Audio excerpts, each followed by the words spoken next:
Bonjour à toutes et à tous et bienvenue dans le Brabant wallon. Face à ce cadre naturel, c'est justement cette nature qui a attiré un couple et leurs deux enfants pour venir construire ici une habitation contemporaine, une maison assez minimaliste, quoique, j'en dis pas plus, on la découvre, cette maison, juste après le sommaire. Premier élément marquant quand on découvre cette habitation, vous allez le voir, eh bien c'est ce contraste entre cette façade côté rue et puis celle côté jardin. On y va.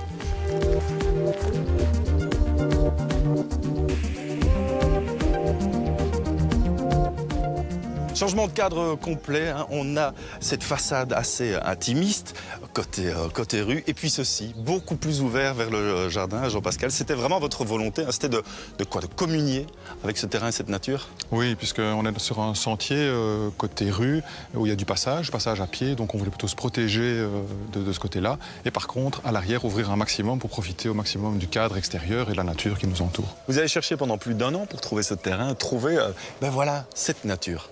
Oui, c'est pas évident à trouver. On avait 2 critères. Le premier, c'était de trouver un terrain dans un cadre naturel assez fort, assez beau, comme on l'a ici. Et puis, il fallait aussi pouvoir disposer d'un terrain qui n'a pas de prescription urbanistique pour pouvoir construire une maison moderne telle qu'on l'a construite. Et on sait que dans la région, ce n'est pas si simple.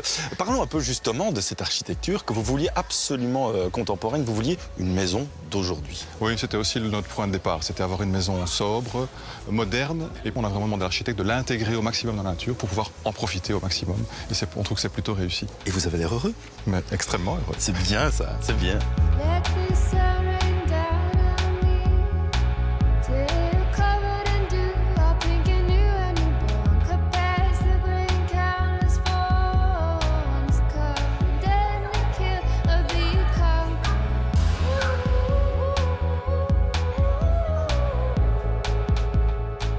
Voilà, quelques marches nous permettent bien de pénétrer finalement dans ces espaces de vie. Hervé, des espaces très ouverts et vraiment entièrement tournés vers le jardin. On a ici une vue assez remarquable et donc le point fort du projet, c'est d'en bénéficier du matin au soir. Le choix des propriétaires aussi, c'était d'avoir un espace de vie très ouvert, aucun cloisonnement. En effet, donc on a ici une cuisine vraiment située au centre de la maison parce que ça permet effectivement de cuisiner avec une vue qui est fort agréable, ma foi. Au niveau des chambres, c'est la même théorie, si on peut dire, la même philosophie. On se tourne vers le jardin. Chaque chambre bénéficie vraiment d'une vue optimum sur le jardin. Et en fait, chaque mur est un tableau. Un tableau qu'on va vous faire partager durant toute cette émission. On part à Moustier-sur-Sambre, si vous le voulez bien, découvrir l'univers de Kathleen, qui a plusieurs passions. Et donc, elle a décidé un jour de redonner vie à une ancienne gaufrerie. Vous allez voir, c'est assez étonnant. Hervé, il y a un détail que je n'avais pas encore remarqué et qui me saute aux yeux maintenant, c'est que vous avez en fait travaillé avec 2 volumétries différentes, l'une qui est parallèle à la rue et l'autre au jardin. Tout à fait. Nous situons ici dans une rue qui est très étroite, qui en réalité est un sentier.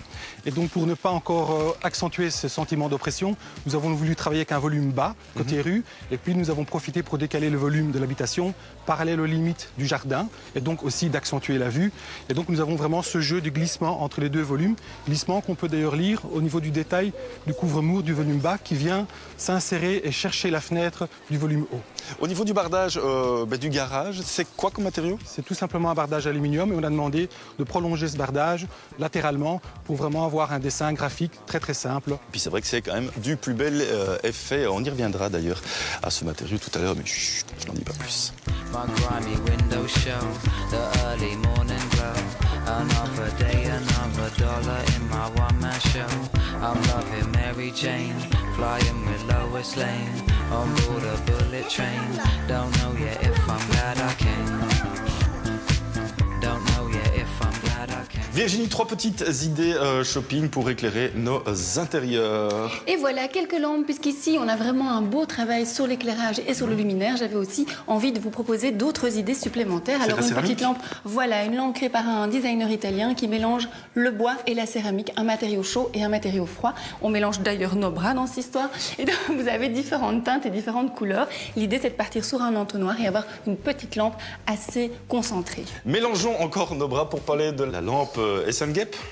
Non, c'est comme ça que vous la définissez. En effet, l'idée, c'est d'enrouler le fil, qui est un fil de soie, qui est une corde qu'en général, on va laisser apparente. C'est vraiment la mode dans nos intérieurs. Ici, on l'a pris plus longue. Elle est entourée autour d'une grosse ampoule. On peut avoir différentes couleurs. Et là, c'est un designer allemand. Et on travaille essentiellement avec des produits qui sont locaux. Troisième choix, c'est cette lampe-ci un peu particulière parce qu'elle chauffe. Voilà, c'est un collectif italien qui a créé cette petite lampe. Alors l'idée, c'est d'amener la nature dans son intérieur. Et donc finalement, si on n'a pas de jardin, si on n'a pas de balcon, on peut aussi cultiver ses légumes. Alors par exemple, vous pouvez planter des tomates, vous pouvez planter du basilic. Je vous vois rigoler parce que vous pensez effectivement à autre chose. Du tout. Mais cette petite lampe a un bel intérêt dans nos intérieurs et en plus, elle est assez design. C'était donc les 3 coups de cœur de la semaine de notre Virginie Jacobs. Alors la semaine prochaine, le week-end prochain, le 8 et 9 octobre, se tiendra la 3e édition du week-end Maison et Architecte. Et pour vous donner un petit avant-goût de ce qu'il y aura à découvrir, eh bien, nous partons du côté d'Anderlecht.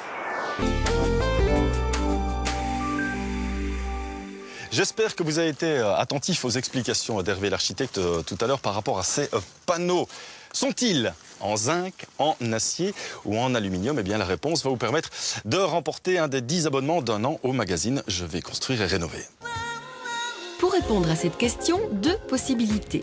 Soit par téléphone en formant le 0905 56 010, soit par SMS au 60 20, code BRIC suivi du numéro de la réponse, 1, 2 ou 3, de vos noms, prénoms et adresse complète.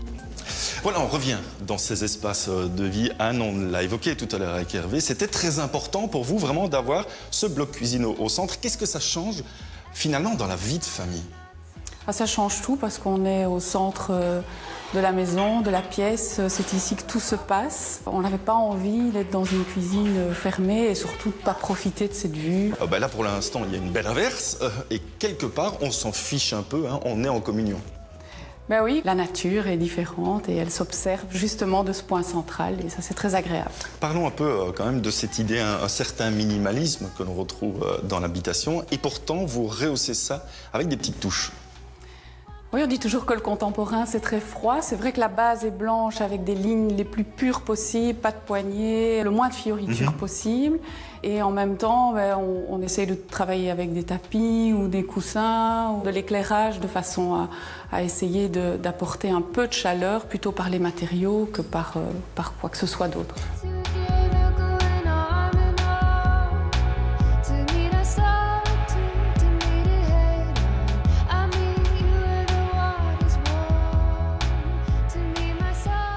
Petite particularité aussi de votre dessin, c'est cette surface vitrée entre le hall, la cage d'escalier et puis l'espace parental. Oui, nous nous trouvons ici dans une partie de la pièce qui pouvait servir comme bureau. Donc nous avons voulu, comme la façade est totalement opaque côté rue, quand même donner une vue vers l'entrée et ça permet aussi de dilater l'espace dans le hall quand on rentre le soir aussi, bénéficier d'un tableau éclairé et qui rend les choses très conviviales. De manière générale, il y a aussi toute une réflexion par rapport aux questions énergétiques. Oui, nous sommes donc dans une maison de type basse énergie. Nous avons donc optimisé les épaisseurs d'isolant que ce soit en toiture, en façade. Qui dit maison orientée plein sud avec une surface vitrée comme celle-ci nécessite aussi de se protéger du soleil. Nous avons intégré tout ce qui est store.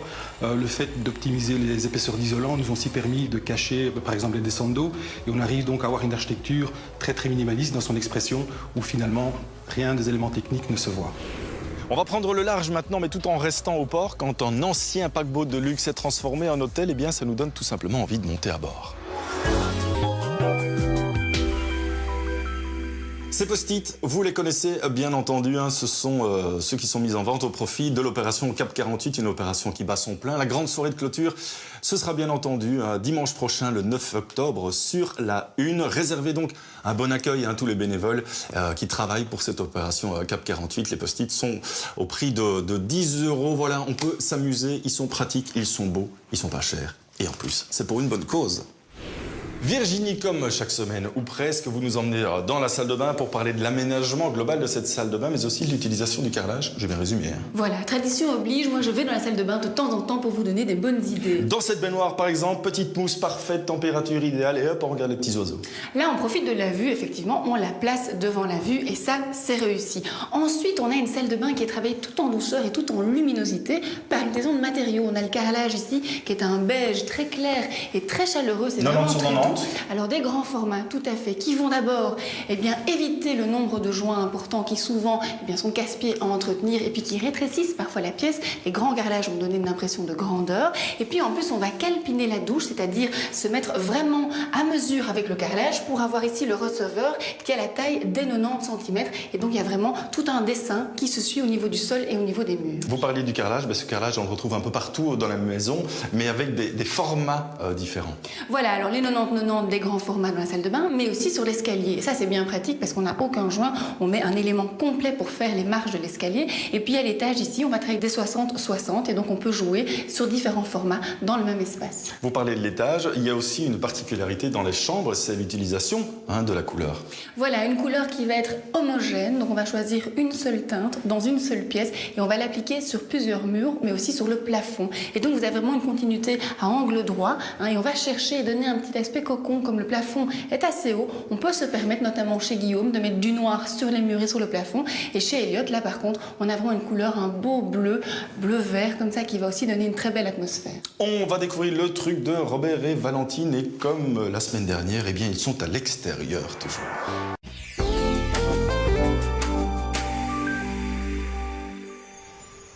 Ah, un sportif, fan de course à pied, on l'a dit tout à l'heure, et ce terrain, il est parfait pour ça. Ah oui, il est vraiment situé en pleine nature et donc à partir d'ici, j'ai accès à une série incalculable de balades, de promenades et de courses surtout. Ça fait 3 ans maintenant que vous courez, vous tenez même un blog. Oui, j'ai un blog, Positive Nation Blog, donc c'est un blog où je partage mon expérience, mes trucs, mes astuces pour bien courir et surtout bien continuer à courir. Toutes les infos évidemment sur la page Facebook de l'émission et puis moi je vais peut-être aller jeter un œil, on ne sait jamais que je m'y mette un jour, encore attendre un petit peu. Bon vous par contre, Elliot est prêt, le chien est prêt, vous aussi. Allez-y, merci bientôt, Cédric. de m'avoir accueilli. Et puis nous on se retrouve évidemment en marchant la semaine prochaine dans un tout autre environnement. D'ici là, surtout portez-vous bien et n'hésitez pas à embellir vos maisons. Très bientôt, au revoir. Ça a l'air quand même tentant, mais on va encore attendre.